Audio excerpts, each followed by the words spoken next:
आई मला असं वाटतंय की वस्तादांनी परत कुस्ती खेळावी। कसं आहे आई, मी आता 3 महिने काय बी करू शकत नाही। त्यात जयराज थोरातांनी आपली जी काय बदनामी चालवली ना त्याला उत्तर बी देऊ शकत नाही। वस्ताद जर खेळले आणि जिंकले म्हणजे तसे ते जिंकणारच, लय भारी पैलवान आहेत ते, तर मग त्यांना सडेतोड। वीरू तयार आहे का याला? नाही ना ब, म्हणून तर तुमच्याकडे। प्राजक्ता, वीरूच्या आयुष्यात ह्या कुस्तीनं केवढी उलथापालथ केली। त्यात तुटत आलेलं आपलं घर मी एकटीनं जीव लावून कसं सावरलं, हे सगळं नव्यानं तुला परत सांगायची माझी इच्छा नाहीये प्राजक्ता। पण जसं आपण दोघींनी स्वतःच्या भीतीवर मात करू परत नव्याने सुरुवात केलीच की, तीच वस्तादांनी जर केली। आपली गोष्ट वेगळी होती प्राजक्ता।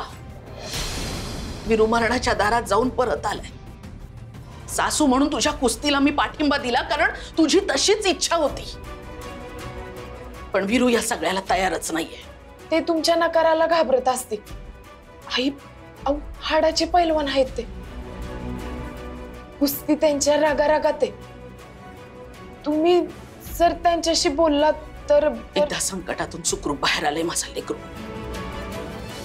त्याला परत स्वतःच्या हाताने त्या सापळ्यात ढकलायची माझी अजिबात इच्छा नाही प्राजक्ता। आई, आपण निघायचं का फॅक्टरीवर? आम्ही पुढे होतो, तू तुझा आवरून गे नंतर फॅक्टरीवर। तुला आज आराम करायचा असेल तरी आराम कर, आमची काही हरकत नाही। तुला पाहिजे ते कर तू, पण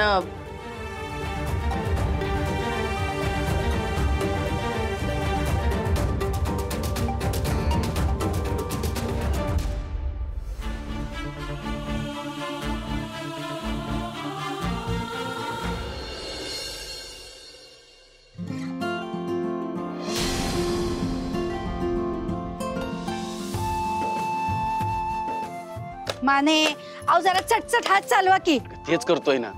त्या बेकरीवाल्याला फोन करून बघा बरं। अगं सकाळ धरून 10 वेळा फोन केलाय त्याला। आता एवढी मोठी ऑर्डर आहे म्हणलं टाइमवर यायला नको का? ते बी जमाना त्यांना। बरं बरं, अजून एकदा करून बघा, आवरा लवकर। हा लावतोय बघ।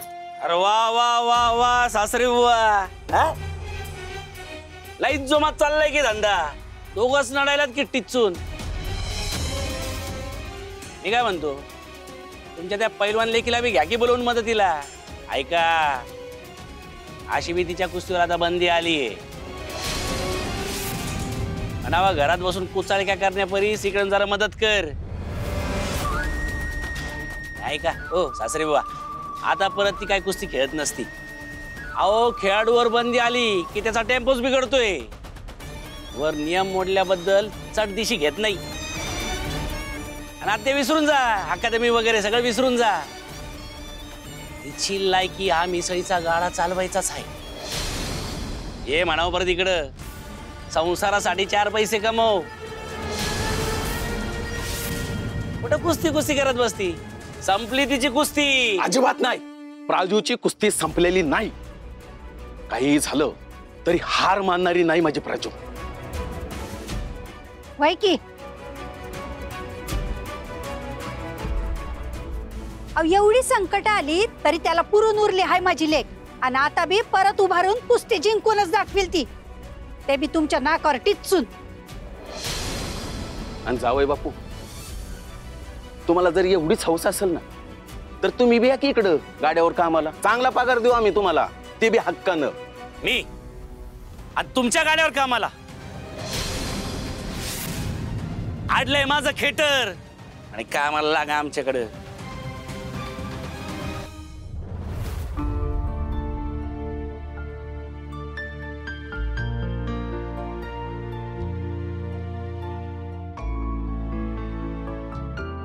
प्राजक्ता, काय झालं?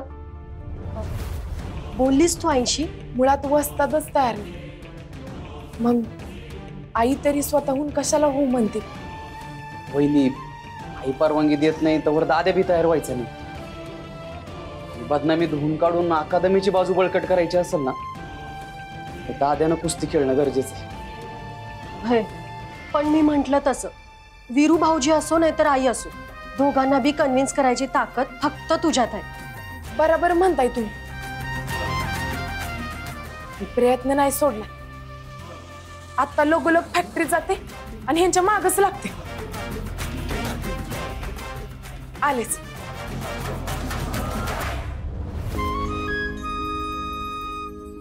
हे बात बघ मिने, याला म्हणतात जिद्द. नवऱ्याला आपल्या मनाप्रमाणे वागायला लावायला आता मला बी याच जिद्दीनं लढावं लागणार आहे. मी बी शिकतेय प्राजक्ताकडनं हळूहळू. हा न्यू प्लॅन आहे काय प्राजक्ता तुझा?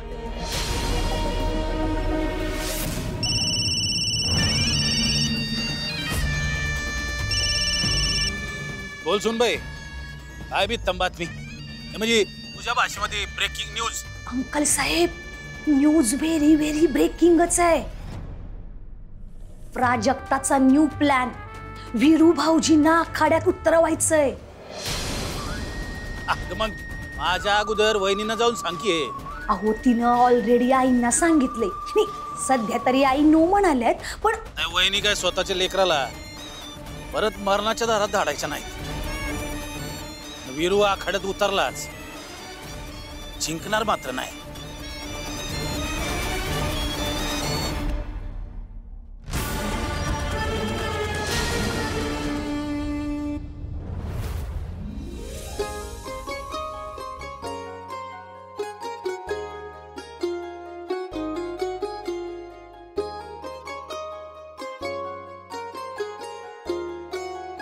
अरे काय मर्दा, आता पोत उचलता येईना झालंय वय तुला.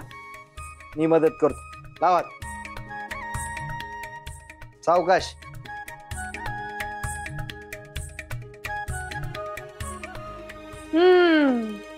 हे काम करायला तयार आहे तुम्ही, पण जे काम तुमच्या आवडीचं आहे आणि तुमच्यासाठी सोपं आहे ते का नाही करत तुम्ही? गप्पडती का आता?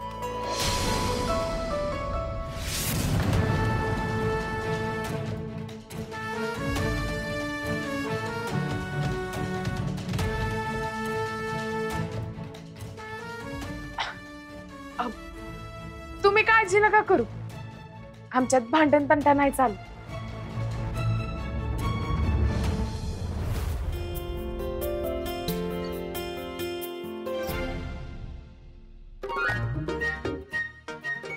अहो, लाजताय कशाला? ह्या समध्या जणी बी संसार करतातच की. ह्यांच्या बी नवऱ्यांचा मूड कावा कावा जुई होतोय. तेव्हा नवऱ्याला घाबरून ह्या बसत असतील शांत. पण मी नाही बसणार. पैलवान नवऱ्याची पैलवान बायको आहे ना व मी. पैलवान नवऱ्याची पैलवान बायको ऐकायला काय भारी वाटतं ना. आपल्या ना कुणीतरी पिक्चर नाहीतर गेला बाजार टीव्हीची सिरियल तरी काढली पाहिजे बघा. वास्तव तुम्ही काय हिरोपेक्षा कमी आहे वय? हो, पैलवानासारखा रुबाब आहे तुमच्यात, आखाडा गाजवायची धमक आहे तुमच्यात. बर, ते पिक्चरचं राहून दे बाजूला. खऱ्या आखाड्यात बी तुमच्या समोर कोणी टिकणार नाही. तुम्ही फकस्त बस.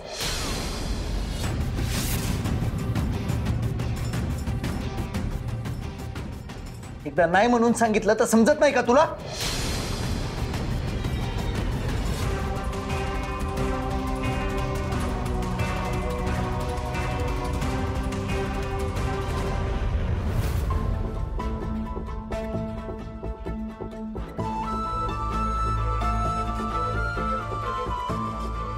काय झालंय प्राजक्ता? मीच ह्यांना चिडवलं की काल जसं मीनूताईंना आईस्क्रीम खायला घेऊन गेलतो ना आपण, तसं फक्त माझ्या एकटीला घेऊन चल. कामात असताना मी हट्ट धरला म्हणून ते जरा कावले, बाकी काय नाही. अयो, मी विसरलेच. मीनूताईंनी चिंचा, बोरं, आवळे, कैऱ्या मागवलेत. मी त्यांना जाऊन देऊन येते. आलेच. काल जगदीशला समजावून झालं तर आज यांचं सुरू झालं. कसे संसार करणार आहेत हे लोक?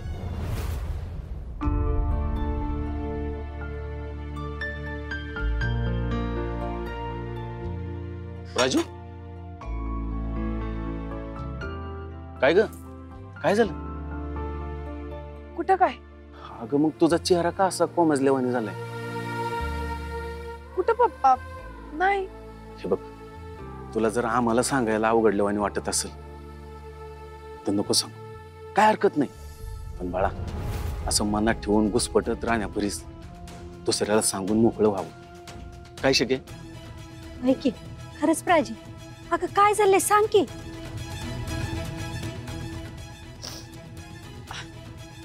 अगं काय नाही एवढं, ते ह्यांच्याशी जरा वाजलं. अरे देवा, अगं प्राजे आता कुठं चांगलं चालायलंय आणि तुम्ही असं भांडायलाय वय?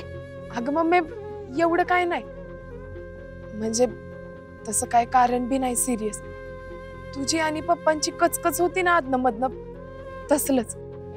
तिच्या एवढंच वय. पण सुरुवात कशावरून झाली? नाही म्हणजे आमच्यात भांडण करायला काही बी कारण लागत नाही, कशावरून बी सुरुवात होती बघ. माने अहो काहीतरी काय बोलायला. तुम्ही इकडं इकडं. खरं प्राची, अगं झाले तरी काय नक्की? अगं त्या जयराज थोरातांनी बदनामी चालवली आमची, त्यामुळं अकॅडमीकडे पोरं फिरकाना झाले. म्हणून मी यांना म्हणलं की तुम्ही परत कुस्ती खेळा आणि जिंकून दावा, म्हणजे नवीन पोरं येतील अकॅडमी. अगं प्राजे आता जाऊया बापा, नवगा परत कशाला कुस्ती खेळायला लावेत? शकू थांब. हे बघ प्राजू, तू जो विचार करतीस ना तो चांगलाच आहे, वाईट नाही. पण जावई बापूच्या स्वतःच्या मनाला काय वाटतं ते बी विचारात घेतलं पाहिजे का नाही? आणि जावई बापूंच्या स्वतःच्या मनाची बी तयारी पाहिजे का नाही? शिवाय बाईसाहेबांना काय वाटतं, त्यांची परवानगी आहे का नाही ते बी बघितलं पाहिजे का नाही? हे बघ बाळा, ह्या समद्याचा नीट विचार कर आणि मग बोलतो जावई बापूंशी. तुझा हट्ट आहे म्हणून तू जर त्यांच्याशी बोलायला लागलीस तर ते बी चिडणारच का नाही? काय शकू? भाई बघते मी, आता घरला जाते, नंतर नेते.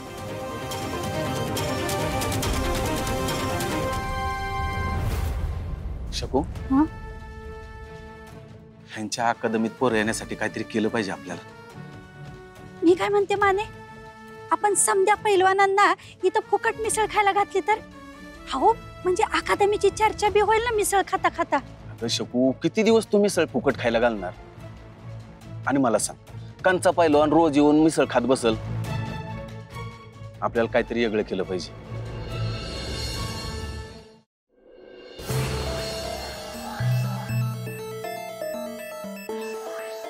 तो ट्रॅक्टर काय शोपीस म्हणून ठेवलाय का शेतात? तिचं सांगितलंय चालू करा, उद्याच्याला चालू दिसला पाहिजे काय? ओ पैलवान,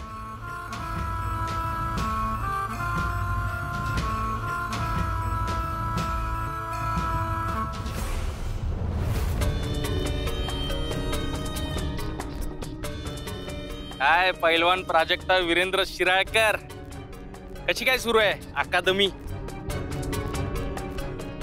बघ किती पैलवान आले, 10, 15, 20, 50, 100. अरे बापरे, हाऊसफुल, अनलिमिटेड. क्या कोण खोळ येणारे हारायला यांच्याकडे?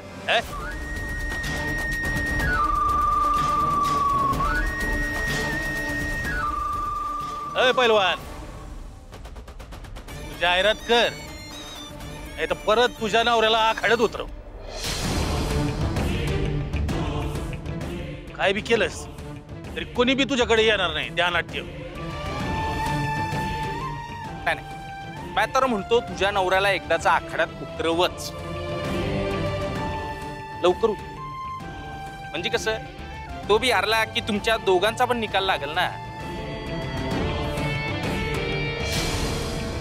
तुमचं सपन किती खुळचटपणाचं आहे हे समध्या जगाला कळेल काय?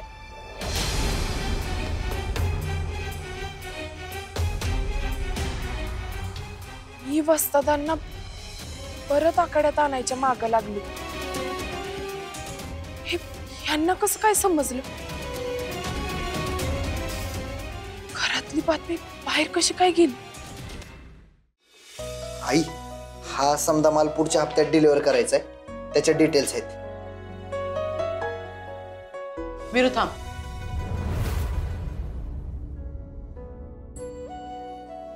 आता लवकरच काका होणार आहेस तू. केव्हा ना केव्हा बाबाही होशील. मग बायको हट्ट करतच असते, कधी कधी बालिश असतात ते, पण म्हणून सगळ्यांसमोर बायकोवर खेकसायचं नसतं कधी. नवरा बायको मधलं भांडण त्यांच्यातच राहिलं पाहिजे. त्या दोघांनी ते भांडण विसरून पुढे जायला पाहिजे नेहमी. नवरा बायको म्हणजे सुखी संसाराच्या रथाची दोन चाक. ती चाक अशी वेगवेगळ्या दिशेनं गेली ना तर रथ तुटून पडायला वेळ लागत नाही. ते काहीही असलं तरी सगळ्यांसमोर बायकोवर ओरडणं हे चुकीचंच आहे. शिराळकर घराण्याची ही रीत नाही. तेव्हा आत्ताच्या आत्ता घरी जायचं आणि तिची माफी मागायची.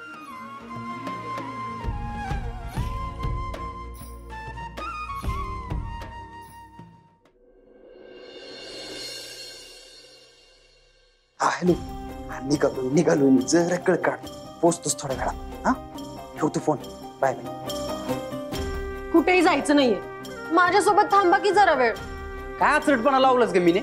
आता सगळी कामं धंदे सोडून तुझ्या हांजी हांजी करत बसू का मी? आणतो फोन इकडे. आहो काय भाऊजी, कुठे निघाला? वहिनी कुठं काय, इकडेच आहे की हिच्या सोबत.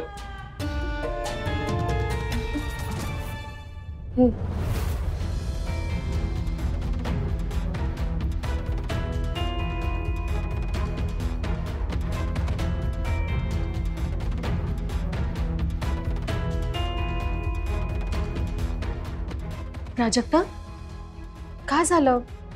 लई काळजीत दिसायलीस. विनूताई, आपल्या घरातल्या बातम्या बाहेर जात.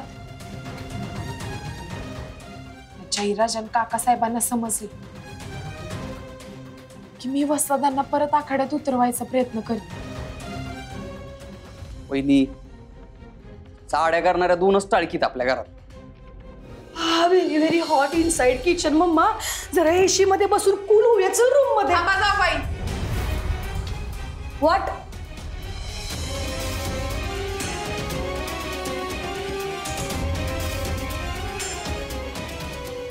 मला खरं खरं सांग,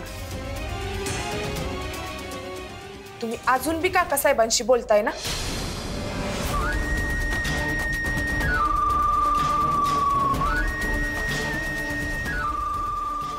घरात जे काय चाललंय ते समजा त्यांना सांगताय ना? व्हॉट? हे पैलवान, अंकल साहेबांना बाहेर काढल्यापासून तू रिटर्न तिकीट माझ्यावर घसरायला लागलेस वाटतं.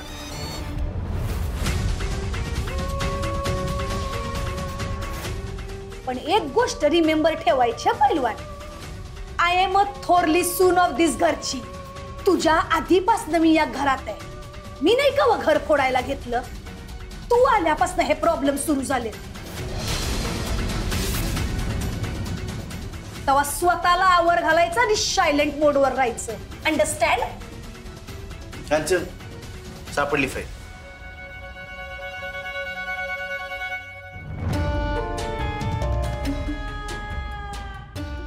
काय झालंय?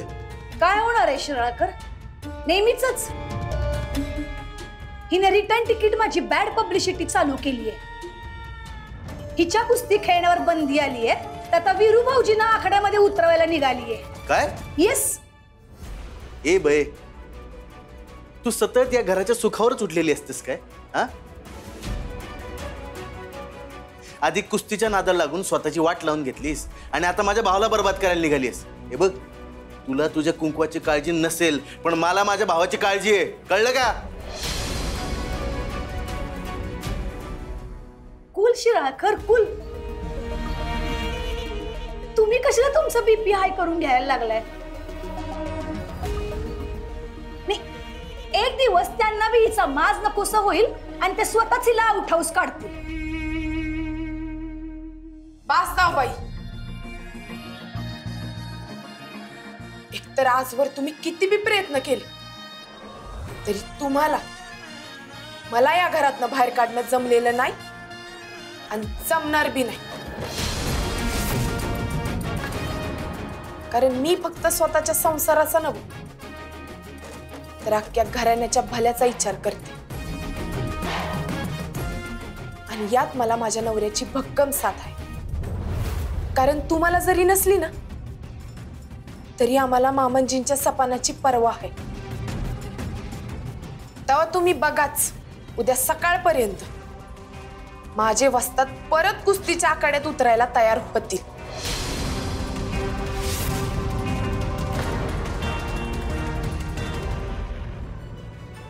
ओनली एमएच नाही, सुट्टीच नाही.